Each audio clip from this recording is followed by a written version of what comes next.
Para fechar com chave de ouro, a gente recebe aqui no estúdio a advogada, mestre em Direito Empresarial e tabeliã do 8º Tabelionato de Notas de Campo Grande, doutora Débora Catizani de Oliveira Franco. Bom dia, doutora. Seja muito bem-vinda aqui ao 96 News. É um prazer recebê-la para a gente encerrar aí essa nossa série de entrevistas especial ao mês do advogado. Bom dia, Stephanie, Joel, todo o grupo aí da Antena 1, Grupo Figueiró. Quero agradecer aos ouvintes que nos escutam no dia de hoje. Queria fazer só uma breve correção. Eu fui advogada por 3 anos. Como é incompatível com a atividade de tabelionato de notas, ao me tornar tabeliã de notas, eu tive que abrir mão da advocacia, infelizmente. Então, hoje em dia, sou só tabeliã de notas, mas trabalho em parceria com os advogados, né, que é a classe que mais atua lá no cartório com a gente. Então, só fazendo essa correção. Claro. E, aliás, muito importante, né? Porque a gente já começa perguntando isso para ela. E muito importante, porque eu não tinha noção disso. Quer dizer que não pode, então, doutora? Não pode. Não juiz, promotor, delegado tem que fazer a escolha. Ou você exerce a função de advogado ou de tabelião ou registrador. Dor no coração, né? Outro. Infelizmente, né? Porque seria legal poder exercer as duas.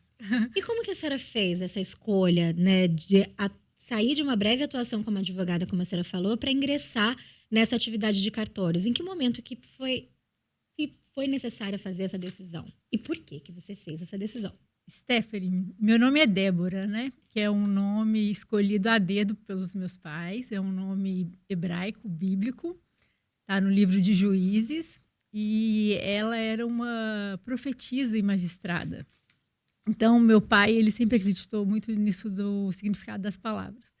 Desde pequenininha, ele falava que eu ia fazer direito e que eu ia ser uma magistrada.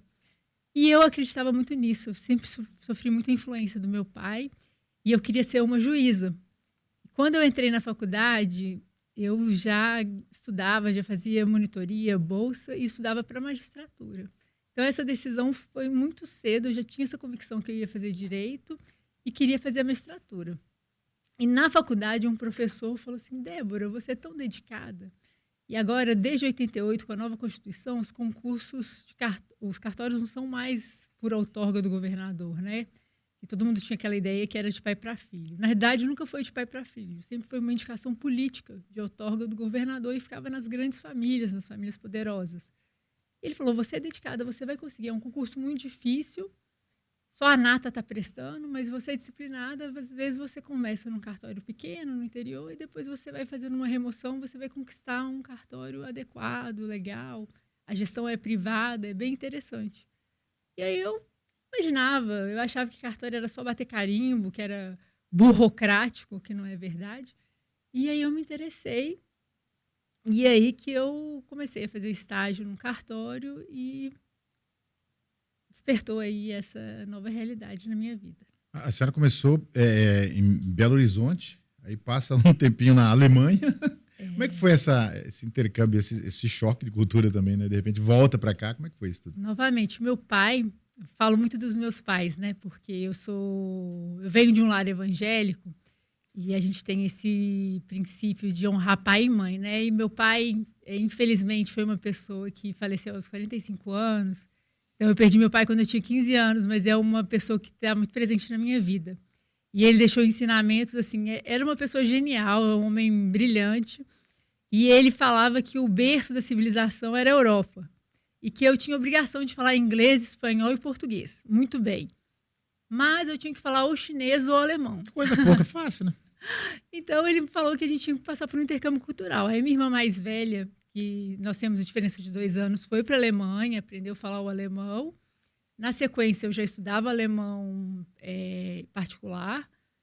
Fui aos 15 anos, logo ele tinha acabado de falecer, mas a minha mãe falou: não, esse projeto, o seu pai ia ficar muito feliz que você fosse, então você vai. E aí eu fui, fiz esse intercâmbio, que foi um divisor de águas na minha vida, aprendi muito. A Alemanha, assim, é um país incrível. Apesar, né, de nós termos algumas coisas que aconteceram historicamente na Alemanha, mas, assim, culturalmente falando, é uma riqueza muito vasta e é um idioma muito desafiador em termos gramaticais. Aprendi a disciplina, que também me auxiliou muito no concurso público. Estava falando até com a doutora Kátia aqui sobre a pontualidade, né? Tudo que eu tenho que fazer, eu faço, chego 15 minutos antes. Então, se alguém atrasa comigo, a pessoa atrasou 10 minutos, não atrasou 10, atrasou 25, porque eu me programo para fazer o espírito alemão. E aí eu conheci uma região rurícola, né? Fiquei numa província chamada Thüringen. E aí foi o primeiro contato com o agro. Eu morava numa fazenda e lá eles não são minifúndios, então eles não têm mão de obra especializada. Então você faz tudo.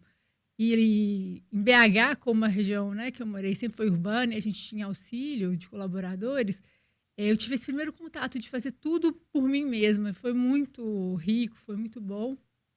E eu voltei uma nova pessoa, assim, determinada, com a fluência no alemão. Inclusive, para a prova de mestrado, eu passei em primeiro lugar lá em BH, porque eu falava alemão, foi muito bom. Pude ler vários autores em alemão, juristas, né? Então, assim, o alemão para mim foi muito bom. E também eu tenho um cunhado que é suíço. A minha irmã mais nova acabou casando com um suíço. Mora na Basileia, então a gente usa. A minha sobrinha só fala alemão, o Suíça Deutsch. Então a gente usa o alemão até hoje. E é engraçado, né? Porque o mineiro ele é mais tranquilinho, mais de boa, né? O alemão parece que ele fala bravo sempre. É isso mesmo a sua impressão? Falar alemão. Então, o mineiro fala meio arrastado, né? Mas mais calmo, tranquilo. Agora o alemão é tudo bravo, parece a impressão. É hart, é uma pronúncia mais. A pronúncia germânica. Eu acho bonito, né? Eu, inclusive, escuto música em alemão até hoje. Tenho 3 filhos, eu coloco as músicas em alemão para eles. Aliás, o hino da Alemanha é sensacional. Adora. Um dos hinos mais bonitos que tem, eu acho. A melodia do hino alemão é linda demais, né? É linda, eu gosto. Eu sou suspeita, né? Eu sou apaixonada com a Deutschland.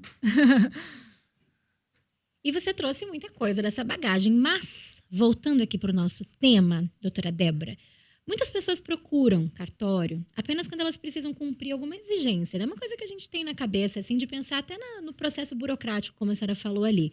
Mas, simplificando essa história, qual que é a verdadeira função de uma tabeliã no cotidiano das pessoas? Stephanie, o cartório, na realidade, ele existe para interpretar as leis, né? Porque as nossas leis são muito complexas, são vastas, e o cartório, ele permeia toda a vida, os atos da vida civil do cidadão. Então, desde o nascimento, eu vou falar do registro civil, desde o nascimento até o óbito, todos os atos da vida civil, o cartório está presente. Então, muitas das vezes, o cidadão não vai no fórum, não vai em vários estabelecimentos, mas no cartório todo mundo já passou, seja para registrar o filho, seja para uma emancipação, seja para um apostilamento de documento, comprou um veículo, reconhecimento de firma, uma autenticação de cópia, uma procuração porque não pôde se fazer presente, enfim, N situações, é obrigatória a passagem no cartório. Então, o cartório ele é um repositório de informações. Às vezes a pessoa não vai nem na prefeitura, ela vai no cartório tirar uma dúvida, porque o cartório, ele volta a falar na Bíblia. Eu sempre brinco que não é a prostituição que é a primeira profissão, é o escriba, está na Bíblia lá, o escriba ele estava ali para interpretar as leis, porque as pessoas eram analfabetas, entendeu? E interpretava e coletava a manifestação de vontade. Então, o tabelião, ainda hoje, ele faz essa função de coletar as informações e ver qual que é o melhor contrato, qual que é a melhor forma de representar aquela vontade da parte. É fantástico, eu sou muito suspeita para falar isso, mas a função do tabelião social é muito importante. Ele previne litígios, conflitos, o extra funciona. Eu acabei deixando de fazer a magistratura também, claro, aconselhada por esse meu professor, que é brilhante, que chama Vinícius Gontijo, que todo lugar que eu vou eu agradeço essa influência dele. Acho que meu pai, aonde quer que ele esteja, está feliz que eu fiz essa escolha pelo cartório, apesar dele, né, ter desejado muito que eu fosse juíza, mas o cartório ele funciona, ele é rápido, tempo é dinheiro, as pessoas saem satisfeitas, eu ganho até galinha de presente, bombom, tudo que vocês imaginarem, porque as pessoas saem satisfeitas. Às vezes o valor é um pouco mais alto do que na justiça, mas em contrapartida o tempo que é economizado faz essa compensação, né? Então, assim, é muito gratificante você ver o inventário sair em questão de dias, sabe? O divórcio, que a pessoa evita o litígio, a usucapião extraordinária, a adjudicação compulsória. São atos assim que antes ficava. Isso era burocrático, sabe, no judicial. Então, essa tendência de desjudicialização, de tudo vir para o cartório, quando tem um consenso entre as partes, é fantástico. E vai cada vez mais, todos esses atos que puderem ser feitos em cartório serão feitos. E o cartório está aí para ajudar desafogar o judiciário e auxiliar a população nessa interpretação das leis.